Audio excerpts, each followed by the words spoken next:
getting ready to go out in the cold.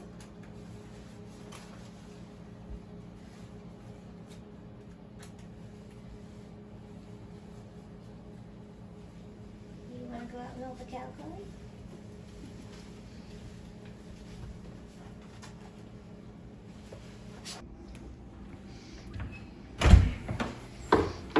We have to carry our bucket milker down on a wagon. We don't have a UTV or any other way to bring it down, so we just pack mule it down the hill.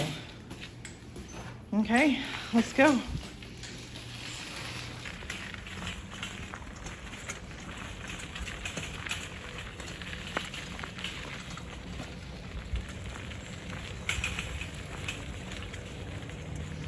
This is our hill. We have to go up and down this hill to do chores every day. And this is much easier going downhill than coming back up, because when you come back up, that milker's full of milk and it's nice and heavy. Every morning we prepare their feed, and they get this just before milking. We're gonna go ahead and do that now.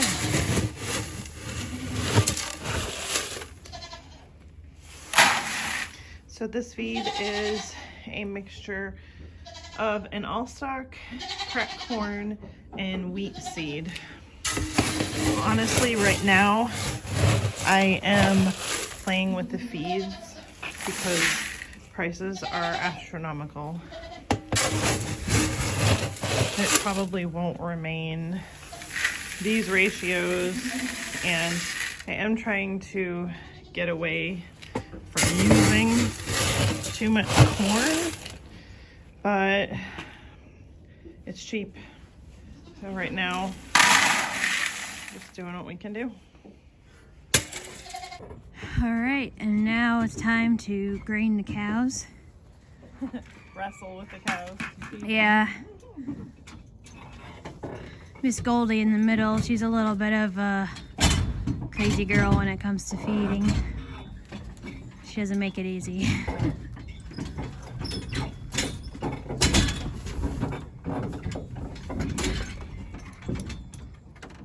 Mama, it's coming.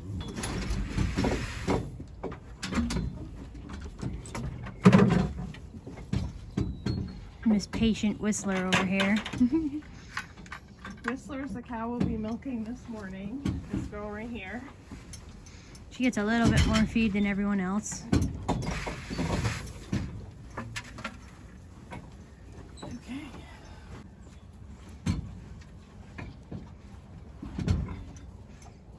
So we're just using the soapy water teat wipe to clean her teats off from last night. Laying down and getting shavings and such.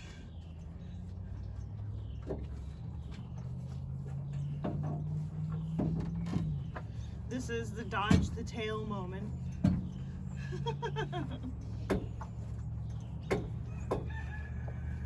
She's pretty dirty this morning. Yep. So this run-in is not the most ideal for milking cows, but the reality of a farm is you do what you can do, and farming doesn't yield a whole lot of money, so we don't have the time right now to build a proper milking parlor, so sometimes you do what you gotta do. Then I'm gonna just use a clean paper towel, and I'm going to clean off, just wipe off the teats.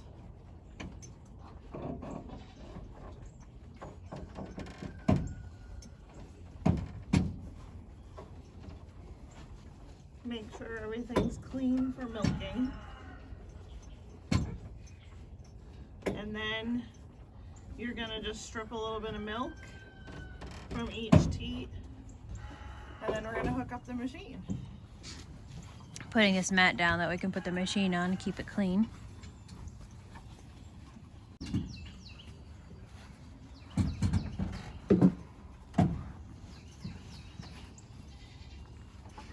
So there is our milk pump right there. She's grabbing the hose to hook on to the pump, or onto the machine. Milk machine.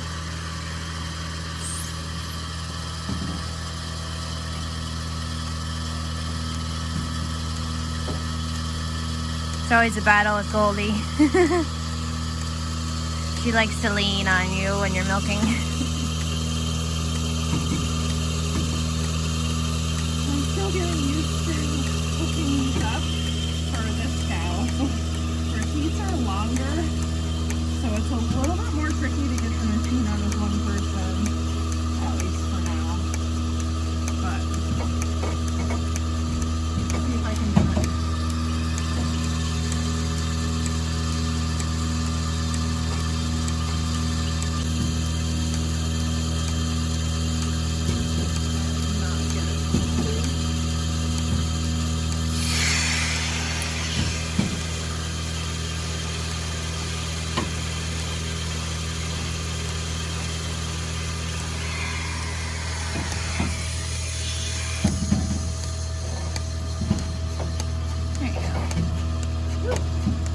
It's a little hard because those teats are long, but as you can see, the milk coming down into the claw, and then it is going up through this milk line into the bucket. So we're going to do this for her. It probably takes about 6 or 7 minutes. I'm going to stand up so I don't get stepped on. And when it's done, we will take it off and clean it up.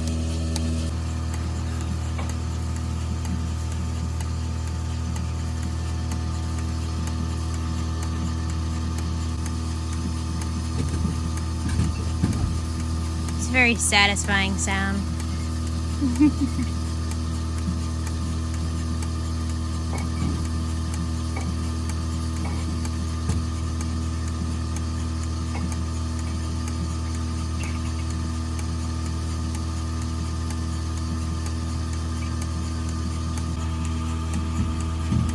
Checking now to make sure that it's still coming down.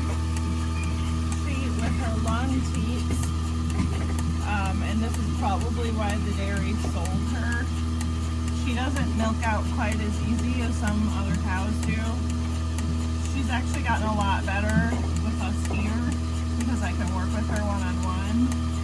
But she does have a couple quarters that I just have to be really careful to make sure get fully milked out.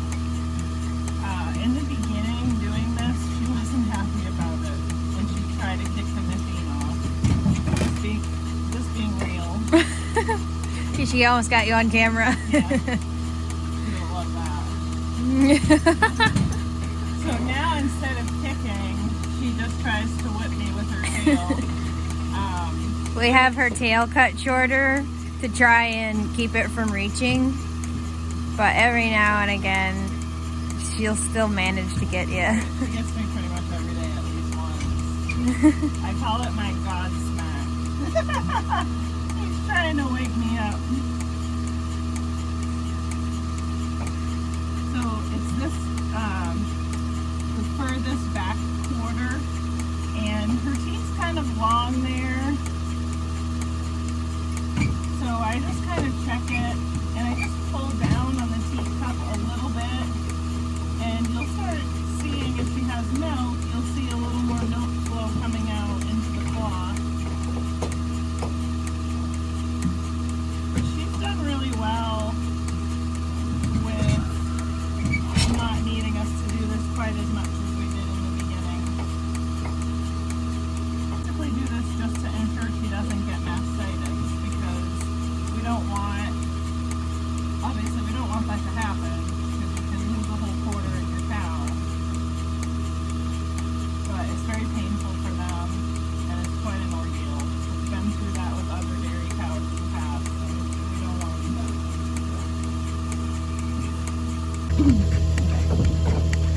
You can see we're pretty much done here. There really isn't a lot of flow coming into the bottom of the claw. I'm just going to check them all again real quick. Yep.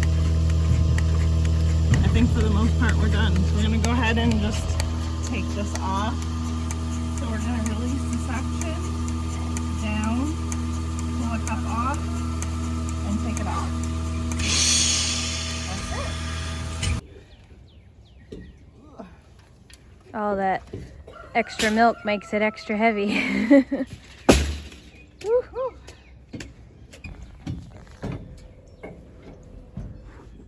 Okay, so this is a teat dipper, and you just squeeze it, and the fluid, which you can see is kind of blue, comes up to the top of the cup, and then we literally just dip the teats.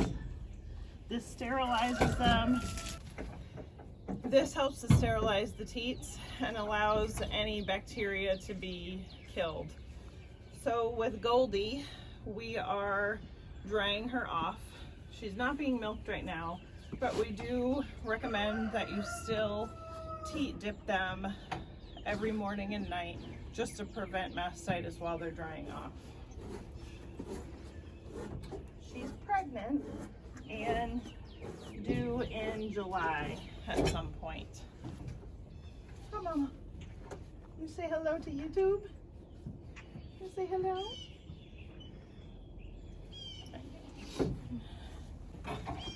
Mama, you ready to go out?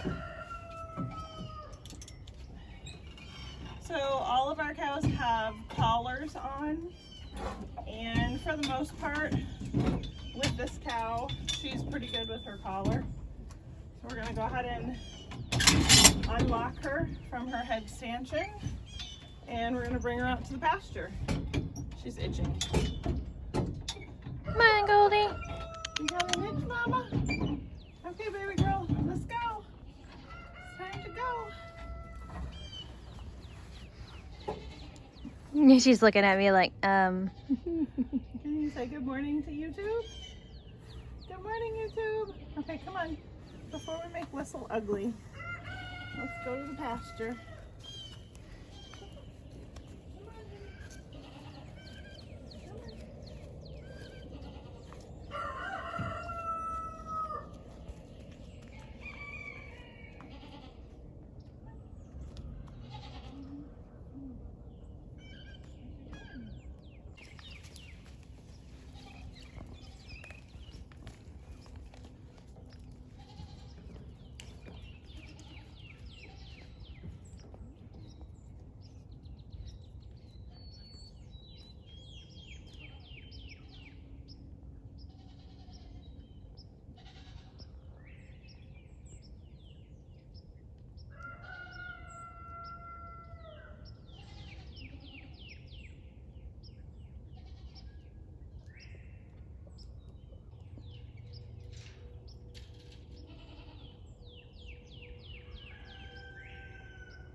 And up the hill she goes.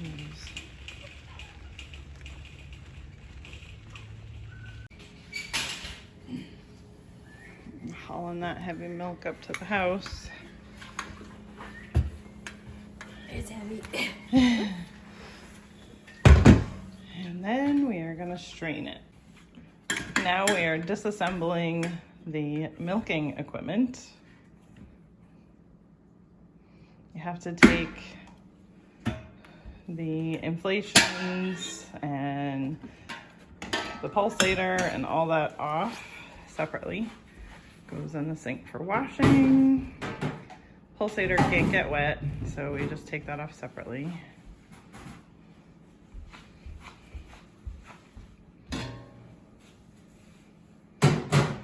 And then we are going to strain the milk. We are not as strong as the boys, so we have to do it from the floor. The milk goes through that strainer and then strains clean. And this is just in case any debris might have been caught in the milk. It's pretty rare with a bucket milker, but it can happen. And these glass jars hold exactly 2 gallons. She usually does closer to 3 in the morning.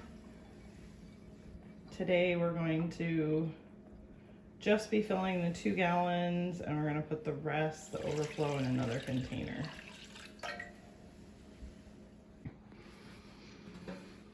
So we filled it once.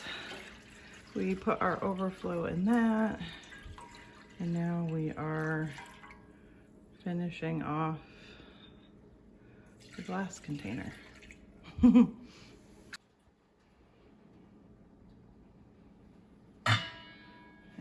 that is it. Now we will wash up and sterilize the equipment. So that is the end of our video. If you guys have any questions, feel free to comment down below, like and subscribe, and we'll see y'all in the next video. Bye.